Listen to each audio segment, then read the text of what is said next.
The CBC is funded through tax dollars to the tune of $1.2 billion. The CBC uses that money to compete with privately owned media and then turns around and gives away its product for free, thereby undermining the ability of news outlets to sell their work for a profit and stay afloat.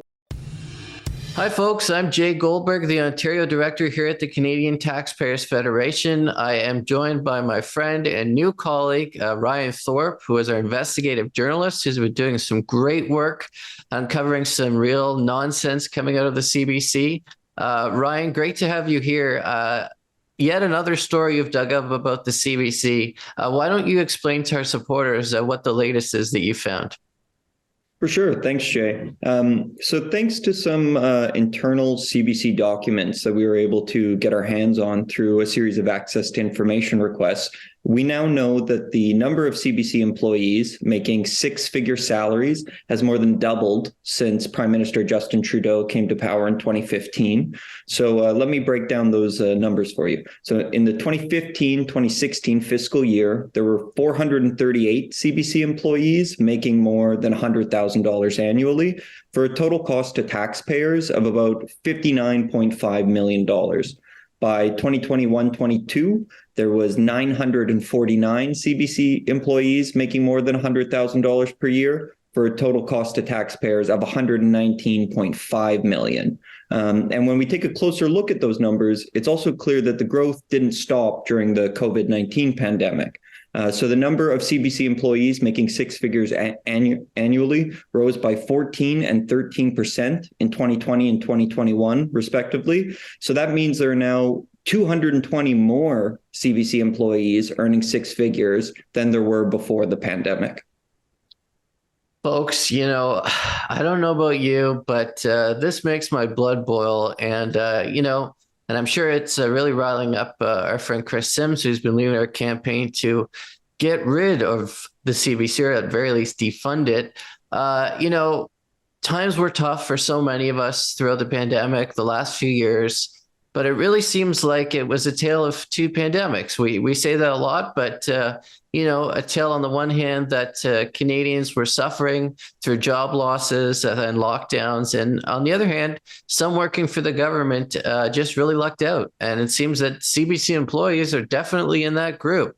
Okay, Ryan, you've told us a lot so far about this extra pay, these increases, but I know it doesn't stop there. Yeah, that's definitely right. So we also found out that the CBC has paid out more than, or almost $185 million in bonuses and pay raises since 2015 for an average of $23 million per year. And that includes $80 million in bonuses and pay raises since the onset of the pandemic. So the cost of bonuses in 2022 alone cost taxpayers $16 million. And all told, 1,142 employees at the CBC received a bonus last year, and the average bonus was slightly over $14,000 per employee. So in the 8 years since Trudeau has been elected, the number of CBC employees taking home an annual bonus has skyrocketed. It's more than doubled, rising from 546 in 2015 to 1,142 in 2022, which is an increase of 109%. And the records that we've obtained show that only one CBC employee out of more than 7,000 received a pay cut during that time period. Well, I would love to know what that one employee did to get a pay cut while everybody else was getting a raise left, right, and center. Okay. So not only are they rolling it at the CBC in terms of what they're getting in terms of salaries, they're also rolling in it when it comes to bonuses. These numbers, they're shocking and just a lot of, out of touch going on for sure over at the CBC. But okay, Ryan, I know that, we've talked about salaries, we've talked about bonuses, but can you tell us what's been going on with the CBC's budgets since 2015 as well? Yeah, so it's not just the pay raises and bonuses that have spiked over at the CBC since 2015. It's the CBC's annual operating budget as well. So since 2015, the CBC's annual funding from taxpayers has increased by $203 million, according to its annual reports. And that includes $21 million it got in immediate operational support in 2021 that was aimed at ensuring its stability during the COVID-19 pandemic. And then during the federal government's most recent fiscal update, it got another $42 million top-up, which was aimed at helping the CBC recover from the pandemic. Canadians are the ones who need help recovering from the pandemic and the soaring costs and the inflation, not CBC. They're getting $1.2 billion a year of taxpayer dollars. I don't think that they're really the ones who are desperate for help coming out of the pandemic. But, I was talking earlier about a tale of two pandemics, but when you look at the media, it's a tale of two media experiences as well. You've got the CBC on one hand and the rest of the media on the other. So, Ryan, can you tell us about how the rest of Canadian media is doing while the CBC is getting all of this money and all of these bonuses and all of these pay hikes? Yeah, the short answer is not good, not very good at all. So last year, Bell Media slashed more than 200 journalism and support jobs in radio and TV across Canada, which resulted in 3 radio stations, one in Hamilton, one in Vancouver, and one in Winnipeg, being shuttered completely. Just this year, Post Media, which is the largest newspaper chain in the country, cut its editorial staffing levels by 11%. And those cuts impacted nearly every Post Media publication, including the National Post, the Vancouver Sun, the Calgary Herald. And just last week, Global News announced a round of cuts to its online journalists and online video journalists. And so we're seeing, newsrooms across the country really being decimated. And as someone who used to work in the Canadian newspaper industry, there's something about this that just frankly bothers me on a very deep and profound level. The CBC is funded through tax dollars to the tune of $1.2 billion. And as a result, it simply has staffing levels and an operating budget that no privately owned media in this country can compete with. The CBC uses that money to compete with privately owned media and then turns around and gives away its product for free, thereby undermining the ability of news outlets to sell their work for a profit and stay afloat. And to top it all off, the CBC also competes with those outlets for advertising. So the fact of the matter is that just every step along the way here, the CBC is undercutting the ability of private Canadian media to sustain itself.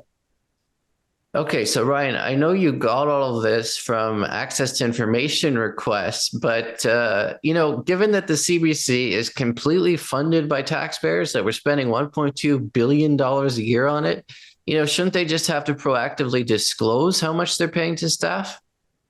Yeah, I think the answer is yes, they should, but they don't, which is definitely a problem. So the federal government does not publish an annual sunshine list, which, is a document to provide transparency on how much public employees are making. In contrast, most municipal and provincial governments do publish these types of proactive disclosure documents.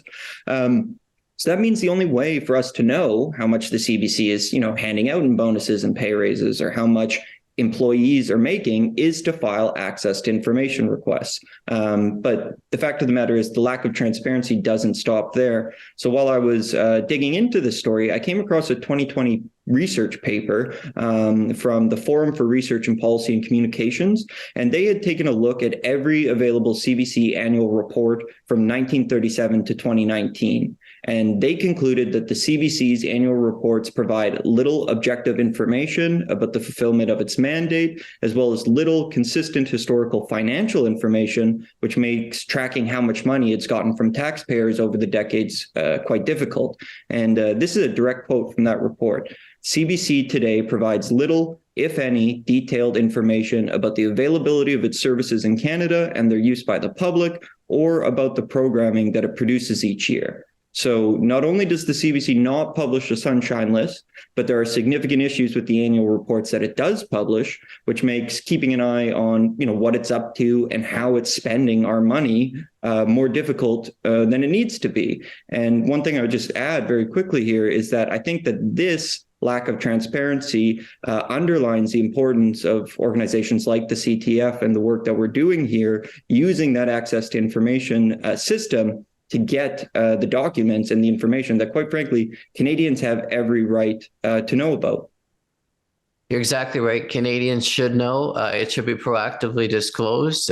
When taxpayers are paying $1.2 billion, that's billion with a B, to the CBC, I think we should be able to see exactly how much they're spending and where they're spending and what they're giving to employees and what kind of bonuses they're giving to employees. We should be able to see every single purchase. Okay, Ryan, thanks for bringing this to our attention. Obviously frustrating to see, but it's really good that we're shining a light on this. I think it's really important that we show Canadians exactly what the CBC is doing, and all the more reason to support our push to defund the CBC, to stop giving taxpayer dollars to the CBC, get them out of taxpayers' wallets. Chris Sims, of course, from Alberta, our Alberta director, she's leading the campaign. So I would encourage everyone to go to taxpayer.com. We've got a petition about the CBC. Go ahead and sign it. Contact your politicians. We should not be wasting $1.2 billion on this kind of an entity. So again, thanks a lot, Ryan. And thanks everyone for tuning in to hear this story about the CBC.